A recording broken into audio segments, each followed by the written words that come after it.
All right, recording start. Okay.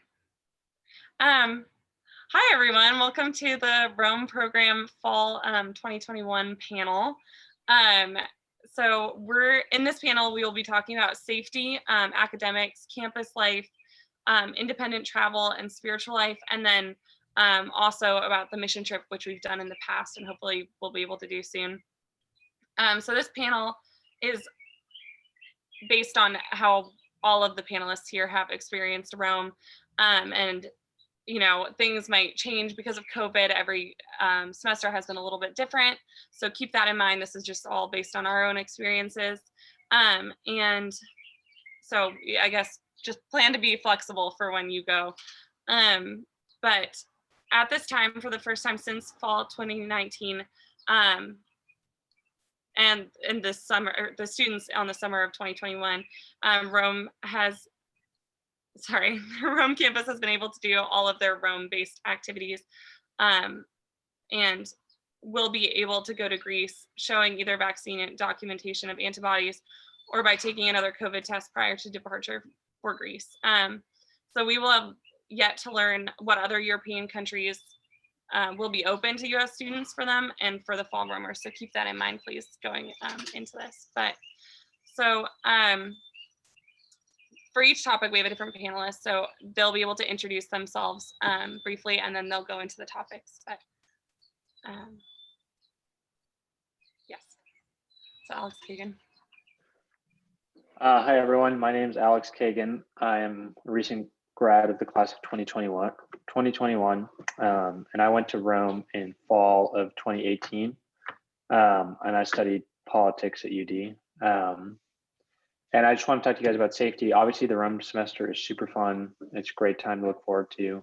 A lot of fun things to do, and it's generally a very safe trip. The school does a great job, but there's like definitely some precautions to take, and in order to have the most fun you can, like you want to make sure that you're not, nothing bad happens. So, and there's like some good practical things to think about when you're doing that. So like first and foremost, like it says on the slide, don't look like a tourist as best you can, walking around in like shorts and t-shirts, just looking very American is probably not your best option, because people that are trying to, take advantage of you either financially or anything else, they can tell that you're a tourist and maybe not as aware as to what's going on. So that's important, just try to fit in as much as you can. Don't be like overly like loud and obnoxious as if you can, like try not to draw a ton of attention to yourself as like an American that isn't there. Really important is to make copies of important documents such as your passport, your driver's license, whatever. They'll give you some forms in Italy. I remember, sorry, it's been a while. But make some copies of that so you have backup copies in case one does happen to get stolen. And then it's good to make use of the travel forms. So the school will give you every week, for long weekends and such, or 10-day, you'll get forms that'll ask you where you're going, like kind of your flight information there and back, where you're staying, like emergency contact, such things. So if anything did happen to you while you were not on campus on your own travels, the school can know and notify your parents, your family, anyone, or just to try to keep you safe, and to talk to the, keep in touch with the authorities in whatever country if anything happened. And this is a big one, traveling. Whenever you travel outside of the school, or even with the school, even if you're going into Rome, try to travel with at least another person. Ideally, a couple people, like groups are better, but at least another person. Walking around by yourself is never a good idea in a foreign country where you don't speak the language, especially, and you don't know what's going on. Even if even as a man, like you're equally susceptible to something bad happening to you. So just make sure that you're traveling with someone you trust, And yeah, at least one person, ideally two. Again, that's a really good way of making sure that, you know, you have someone watching your back, and such people, you know, someone's a lot less likely to come up and try to bother you if you're in a group or with another person than if you're just by yourself. Um, and then, yeah, so this is big, you know, carrying your money separately from other items, because, you know, you guys are all probably working this summer to save up for your room semester. And you want to be able to, you know, you only have a limited amount of money. It's not like you have a unlimited amount there. So just, you know, if you have a bag, keep your money, you know, kind of in your pocket or something, just so it's not, so if someone grabs your bag, it's not everything's gone, like you still have that. And that goes for like your most important items, like your ID, your phone, your wallet, whatever it is. Just try to keep those as close to you as you possibly can. This one is big, you know, both for men and women, for with the bags. Like it's good for girls to have like a purse. If you have a purse, like always carry it in front of you. Like don't carry it on your side or like behind you. That's just asking for a pickpocket to stick their hand in there and grab whatever they can. You know, make sure that it's in front of you. You have your hand on it or something. So it's, and always zip it closed. And with backpacks, you know, always make sure everything's zipped. Kind of like it's good to constantly kind of checking behind you to make sure that there's no one behind you, because the pickpockets there can be, they're pretty sneaky. They know what they're doing. They practice. So it's good to, you know, to just be as prepared for that as you possibly can. And then there's a lot of people trying to scam you, and especially in the big plazas, coming up and selling you things. Usually one person trying to sell you something and someone else coming from behind and like trying to pickpocket you. So just act prudently. Don't really give them the time of day. Just be like, thank you, and just keep walking. The more time you stop and listen to them, the more likely they are to be able to take something or do something to you. So just make sure that you're acting prudently and just kind of walking, you know, be charitable, but just kind of keep going. Like I said, you know, it's a really fun semester, and it's going to be it's going to have the most fun if you're safe and being conscious of all the things. But you know, don't be too paranoid, but just make sure you take the proper precautions. Thank you. Awesome. Thank you, Alex. Bobby's up next. Oh, great. Can you guys see and hear me okay? Perfect. So I just want to give you guys some advice on the academic side of the semester. And I think a good thing to keep in mind for the Rome semester is that there are, let's say, 2 or 3 main parts to it. Obviously, the travel and the fellowship are kind of the most notable parts of the Rome semester. And alongside those, which I would argue as equally important, are the spiritual and academic sides of the semester. And balancing each of these is definitely manageable and 100% worth it. And I think it makes for a more enriched Rome experience. So to that end, I want to give you guys some study tips to really take advantage of the great coursework that you're embarking on alongside all of your awesome travels, especially. First tip would be to kind of take a serious look at yourself as the semester is getting started. You have a year or 2 of undergrad under your belt. Think about ways in which you study well and ways in which you study poorly. If you overstudy for exams, I'd encourage you that you set goals that can give you more time to explore Europe. And a good way of doing this is setting time limits to finishing specific tasks or projects throughout the semester. Don't get too focused and perfectionistic on a project or exam. I think perfectionism will really slap you in the Rome semester because there's only so much time. So aim to study well, not perfectly, especially given the context of a semester that's dense with other once-in-a-lifetime activities. So really take advantage of those alongside your studies. If you understudy, if you're a procrastinator, I would say challenge yourself to persevere through a few extra hours of study each week. I think will help you, 1, most importantly, learn better, and 2, will really balance out the semester for you. I think spending too much time focused in one area of these important parts of the semester could really spoil some other parts. So aim, in either case, seek a balance. To that end, either way, I'd say make study guides early, especially when a major assignment is first announced. I would say jump on that opportunity to get started studying for a West Civ exam or an art history exam. Those are very content heavy. Start early on exams like those. For your essays and lit trad, give yourself time to think before you write. Dr. Saylor or whoever's there now will really appreciate that. Essays are typically not long, but professors would like that you write very thoughtful short essays, which is a double-edged sword. So keep that in mind in terms of giving yourself time to work well. Don't wait till the last second. Another piece of advice would be start the semester strong. Really jump on these habits sooner rather than later. The sooner that you do, the more momentum you'll have going through the semester. I think the better your academics will eventually unfold. Otherwise, you'll be playing catch up kind of throughout your time at Dewey Santi.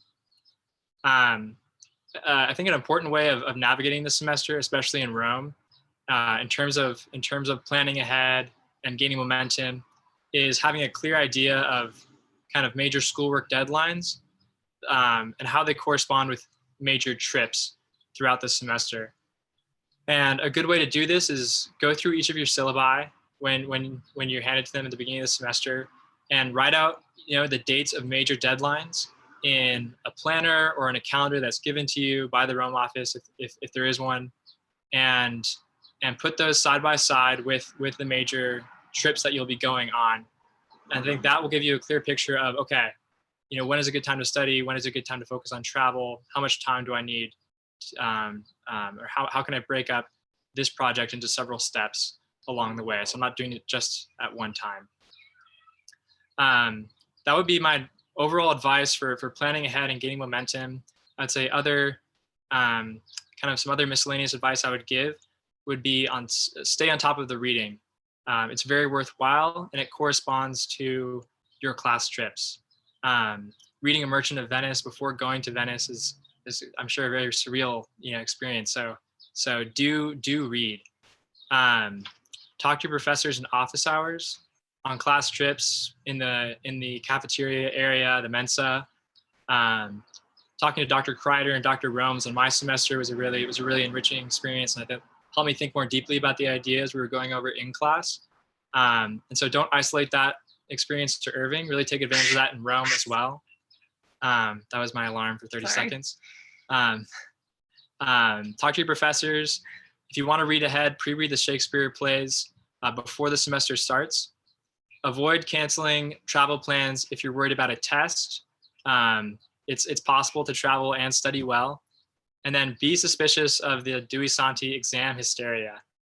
It's a very tight-knit community, and if it's tight-knit and there's a lot of anxiety over a test, that test will be totally blown out of proportion in a way that's unrealistic. So try to be as objective as possible when approaching deadlines.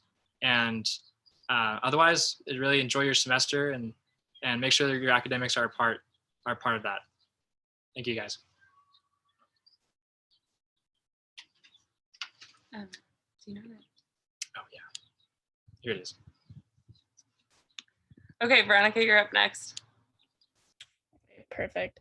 My name's Veronica Lang. I attended Rome in the fall of 2020.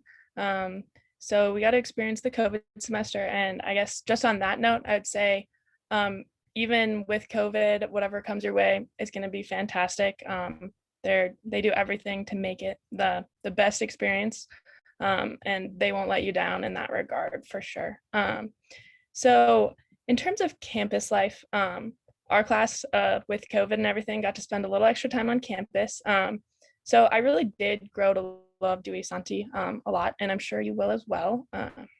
So there's a lot of joys of campus living, as you know. There's also some challenges. So we just want to give you practical advice in that regard to kind of help you with that as you head this fall. So the first thing would be being intentional with alone time.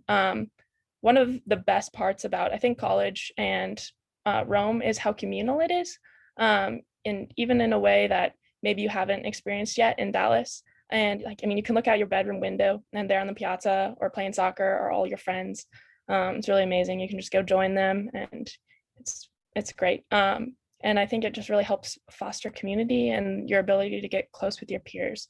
However, that being said, it is hard to find time alone in Rome. And so I think just being proactive so you don't get burnt out of kind of setting aside some time to kind of recharge helps you really just be a better part of the community when you're all together.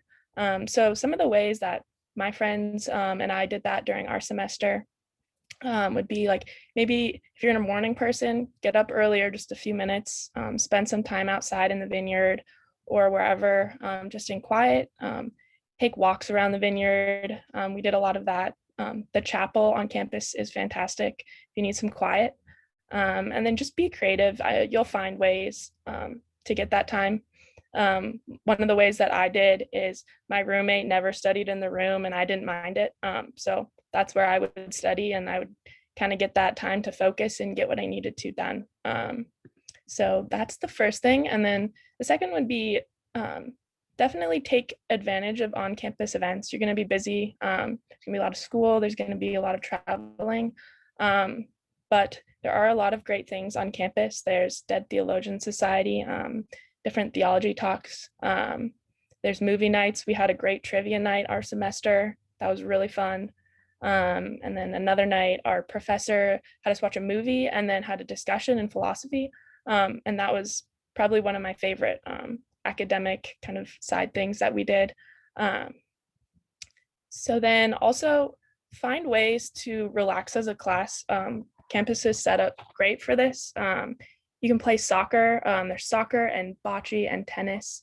There's a swimming pool. We set up a volleyball net when we were in quarantine. That was a blast. So we played a lot of sports. That's great. The Forno is a great option. You can hang out with your friends, cook dinner, and just really enjoy. I mean, you're living on a vineyard. It doesn't get much better than that. So that's fantastic. And then food variety. So that's an interesting part of campus. It's going to be very different than what you have at home or in Irving. It's great. The cooks, I'm sure you've heard of them, are a blast. You can see Nino dancing in the bottom photo. We'll probably do that with you guys. Super fun. But with the less variety, that can be a challenge sometimes. The food is great, but you'll be eating a lot of pasta, a lot of meat, and a lot of veggies. So some different ways to kind of overcome that as kind of the semester wears on is there's snacks at the Cat Bar. You can go to Top. One day, my friends and I just didn't want to eat the cafeteria, or the mensa as they call it. We walked to Top, picked up some sandwiches, some pesto, or sandwich stuff, pesto and meat. Just made sandwiches, ate them in the vineyard, and it was great. So you can do that. Top is like 10 minutes, great walk away from campus. And then there's Monday night meetings. Those are, I think, weekly. Those are really important. Might be the last thing you want to do on your Monday night is sit through a meeting, but super important to pay attention in those. You'll, especially with COVID, update of what travel affairs are like in Italy, kind of what's happening around campus. And yes, and then finally we have Greek Olympics. So before you leave for Greece, for us it was Southern Italy. There's the longstanding tradition of holding Greek Olympics. You'll get to dress up in togas and play a bunch of minute to win it and challenge style games. Super fun. So yeah, you have a lot to look forward to, and hope you have a Thanks, Veronica. Okay, so I am going to talk about travel. So I went to Rome in fall of 2018. And I mean, compared to now, my travel experiences are going to be a lot different. But hopefully these will translate a little bit. So I think my number one tip is to be flexible. And that is, I mean, the best thing you could be right now because of all the different travel restrictions in certain countries not letting you in if you don't have vaccinations. And there's constant ups and downs and changes going on. So I think be flexible with that and how you're planning on traveling, just keeping up to date with what the Rome campus has to say about what you can and can't do because of COVID, and trying to plan accordingly. So With that being said, I want to say that you shouldn't buy flights before planning with friends, because you want to travel in groups, and sometimes flights are going to be too expensive, or a lot of people aren't going to want to go to the one place that you want to go. And as much as it is fun to go to specific places, you don't want to be alone. And it's a lot more fun to travel and experience things with your friends and make memories. So make sure that you plan with your friends before purchasing any flights. And then with purchasing flights and like bus and train tickets in general, if you go on your computer and log into an incognito mode, it is going to be, sorry, my nephew Ben, can you, sorry. You don't want to, if you're going incognito, then different flight websites won't pay attention to what you're looking at, and they won't hijack prices and make them a lot higher, or only show you the options that are higher. So it helps weed out what is expensive and what's not. And so a couple of good websites that you can use are Google Flights. Student Universe was super helpful if you are going overseas, like from America to Europe. And I don't know, what the plans are and whether you're able to go alone or have to go on the group flights. I never used Kiwi and Rome to Rio, but a lot of people did. And so I included that on this PowerPoint as well. So then I'd say also to consider trains versus buses. Buses are great if you're going like 3 hours away, but if you're taking an overnight bus, that can be really rough. And trains are a lot more comfortable for that. So just plan and see, what is cheaper and what you're willing to suffer. And then that also translates to getting hostels versus Airbnbs. So hostels, they can be really cheap, but I've also found that Airbnbs also can be really inexpensive if you're splitting it between people. I stayed in one hostel and I did not enjoy it at all. I think guys tend to deal with hostels a little bit better than girls. But I found that Airbnbs, often you could find really great ones and spend $25 a night per person, depending on who you're splitting it with. So before Rome, make sure that you save your money for school trips, especially for the Northern Italy trip, because if that all works out, then you will be able to go to the leather markets in Florence. And those are really fun because you can barter with the people and get really great backpacks and bags. I got a backpack that was originally priced at 160 euro and I got it down to 72 euro. So I spent a couple hours doing it, but it was really fun. And I was really glad that I had saved some money for that trip, especially because it was towards the end of the semester, at least in my semester. So then I want to talk about some helpful apps to get before you go and travel. I used Google Translate all the time. If you plan before you're going to a country, say you don't have Wi-Fi or you don't get a phone plan while you're in Rome, if you go to Google Translate and while you're on Wi-Fi, download the language that the language of the country you're going to be in. They will pre-download all the words so they can roughly translate signs, or if you have food allergies, you can tell what's in certain ingredients, and that was extremely helpful. And then money conversion apps as well can help a lot with budgeting and keeping track of just different conversions and make things a lot easier for you. There are a few different map websites. I know Ullman allows you to have 2 free maps without paying. And then also, Google Maps you can usually use without Wi-Fi, which is nice. And then Venmo, I think, is pretty helpful, especially if you lose your credit card or debit card or anything like that.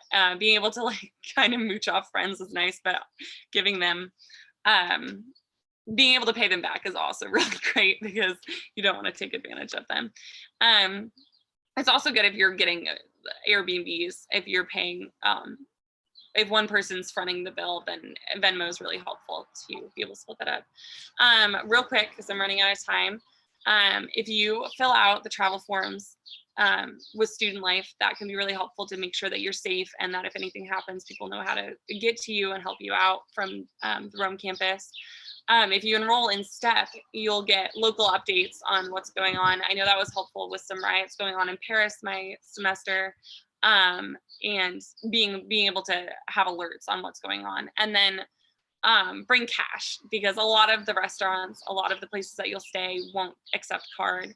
And also it's so much easier with the little coins being able to pay for ice cream and everything like that. So just be prepared in that way. But yeah, so that was my portion. And now Kate, you can go. Hi, everybody. My name is Kate. I am a junior and I just went to Rome this past spring 21. So like Veronica, I am one of the COVID semesters, and just quickly echoing what she said, like I fully trusted the admin of the Rome campus to just take care of us and make sure that we had the best semester ever. So they will take care of you. They will make sure you do fun stuff, even if COVID is still happening, which it probably will be, but yeah, don't worry, it'll be good. Okay, so yeah, I'm going to talk about spiritual life on campus because we spent a lot of time on campus too, so we definitely got to make the most of it. Rome is an awesome experience, not just about traveling, but also having such a nice time to build friendships and deepen your spiritual life because you're in Rome, which is like, you know, the hub of our faith. It is one of the most religious places you'll have the chance to live in. And a unique thing that I loved about Rome is that there's literally a church on like every single corner, every single street.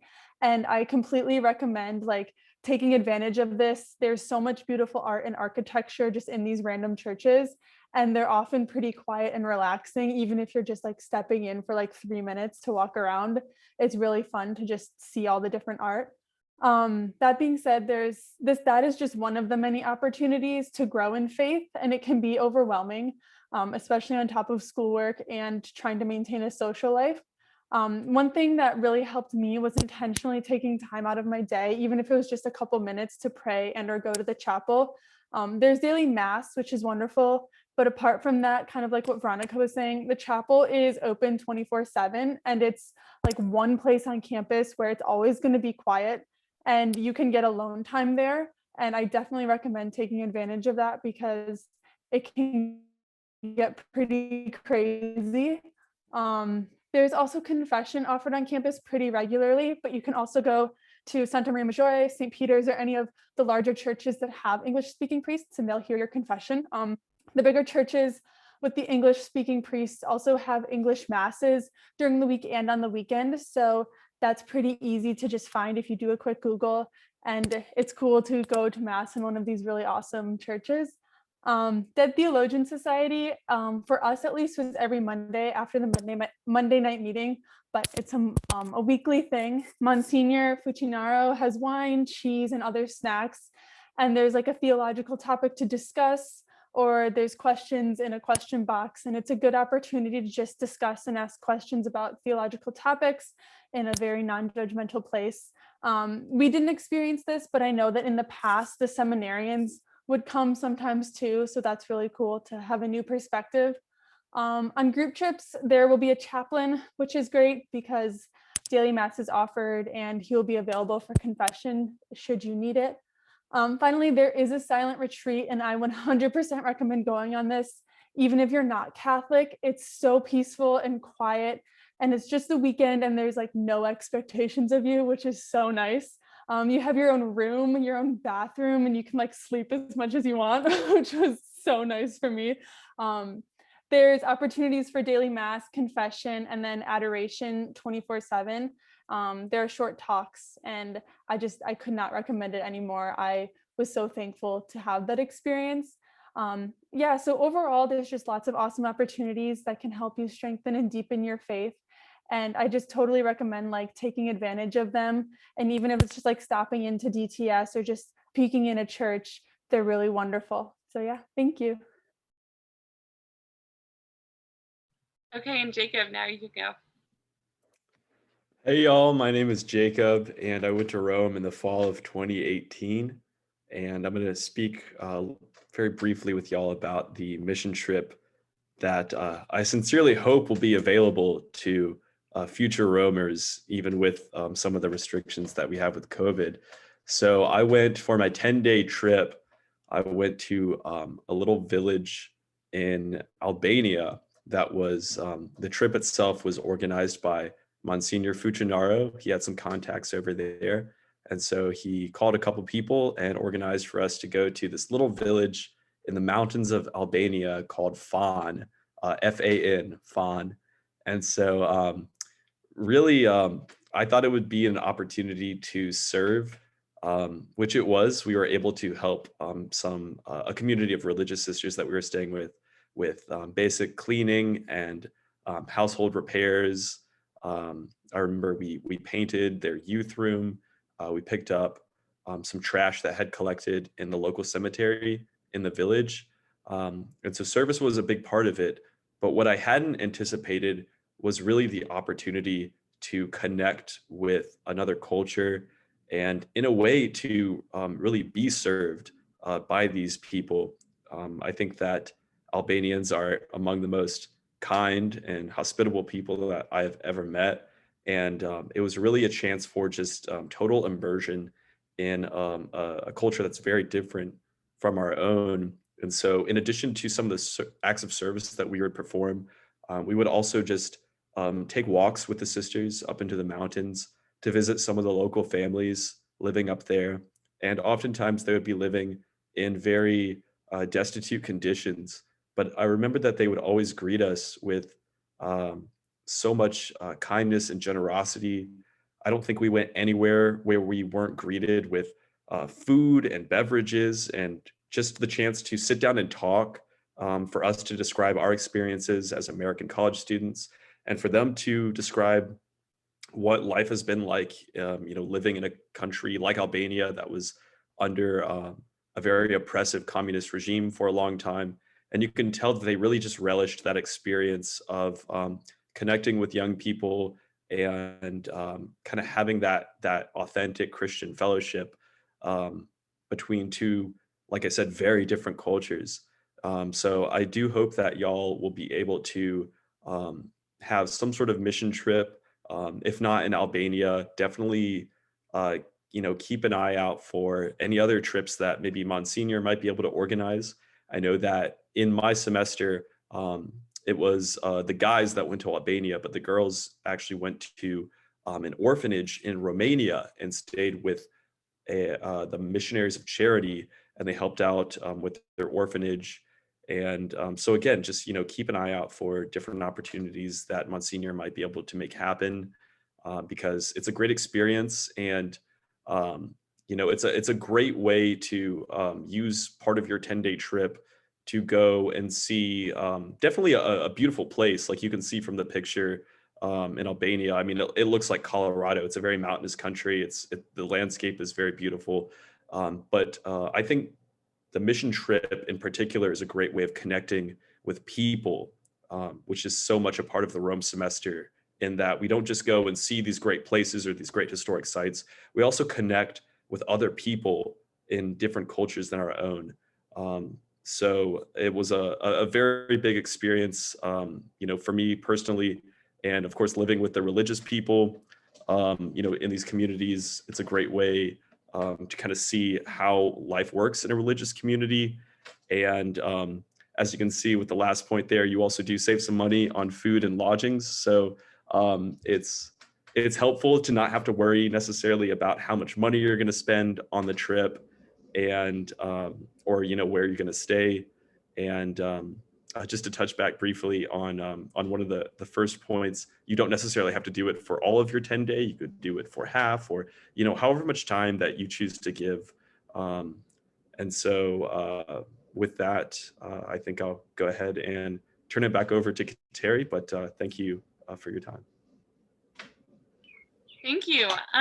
So that was the end of our panel. Mrs. Davies, is there anything you would like to conclude with? No, just be sure to check the website, the Rome website as well. We'll be posting some of these links that the students mentioned that'll be helpful for you. And we'll be in touch over the rest of the summer to help you prepare for Rome. I want to thank the panel. You did a wonderful job, and I think the students are going to be excited to go and have a wonderful Rome semester. Thank you. Thank you. Have a good time.